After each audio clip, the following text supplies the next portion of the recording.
Donc, la tâche de faire connaître un milieu social ou communautaire à Québec nous a été donnée. Comme on devait aussi faire une analyse de la communication interculturelle entre la culture populaire et celle des étudiants collégiales, j'ai choisi d'aller au Salon international du livre qui avait lieu du 5 au 9 avril au Centre des congrès de Québec. Je me suis dit que comme la lecture fait partie intégrante de la vie des cégepiens et que c'était un événement accueillant des auteurs de partout dans le monde, ce serait une bonne opportunité de découvrir qui visite réellement les salons du livre et comment les gens interagissent entre eux. Vers 10h samedi 9 avril, je me suis habillée pour pas me faire remarquer, j'ai pris ma caméra et mon cahier, j'ai sauté dans le bus et je suis arrivée au centre des congrès. La première chose que le gardien de sécurité me dit en entrant, c'est « Pour l'accréditation, c'est à gauche. »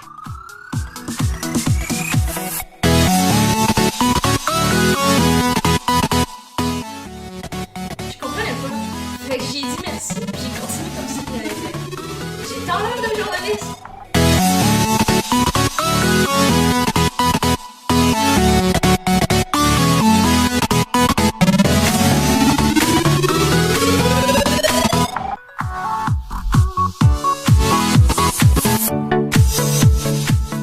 Mais en me dirigeant vers la file, un autre agent m'a demandé si je voulais me faire accréditer. J'ai pris un air perdu et j'ai continué. En arrivant, plusieurs œuvres d'art étaient exposées et il y avait un café où on me fait une coûte 3 piastres qui était vide. J'ai commencé par faire le tour lentement. Pas parce que je marche pas vite, mais parce que tout le monde coupait tout le temps tout le monde. J'ai remarqué qu'il y avait énormément d'enfants, beaucoup d'adultes et un nombre pas trop bas, mais quand même peu élevé de personnes de notre âge.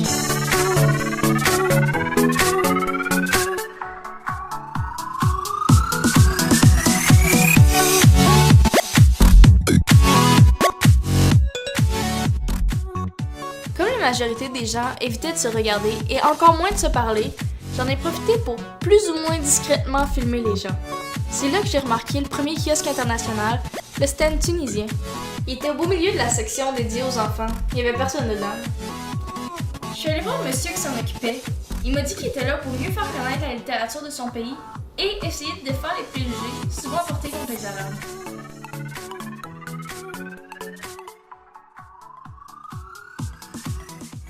Je lui ai demandé si son stand fonctionnait bien.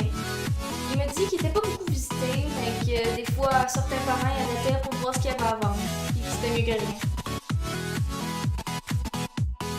Après ça, elle s'est retournée vers un collègue, et je suis partie.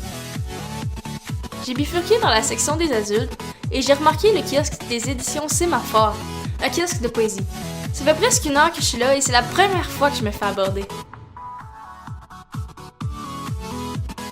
La dame m'a demandé si j'aimais la poésie, puis a commencé à me parler des grands poètes québécois. J'aime ça la poésie, je pense qu'elle s'en est rendue compte.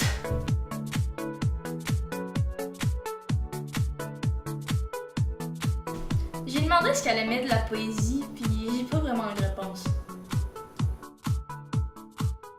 Elle s'est mise à me parler de Gilles Hainaut, un poète québécois qu'elle considérait comme le père de la poésie québécoise. Elle a dû m'en parler pendant un gros 5 minutes avant de me proposer un livre sur l'inceste.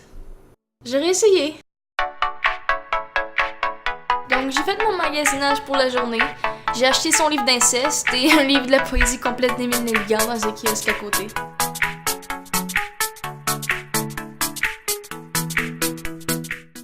Fait que j'ai continué à me promener un peu, puis je suis arrivée à une scène, la scène des rendez-vous littéraires que ça s'appelait.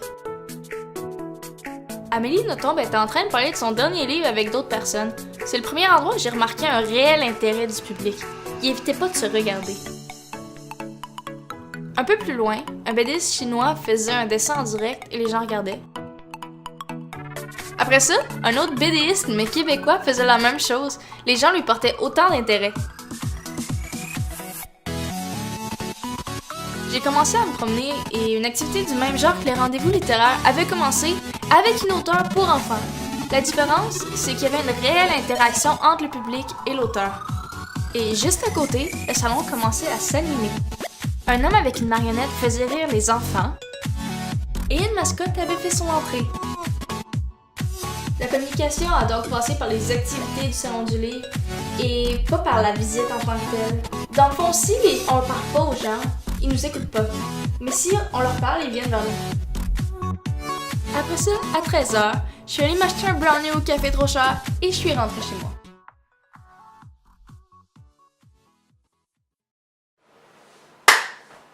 Plus haut le clap. Faut que ce soit dans. Non mais, à hauteur de ta face. Il demande le clap. Clap. C'est sûr qu'il aimerait ça. Le cheval, c'est génial. Mais c'est parce que j'ai rien à dire, là. La commission... La communion.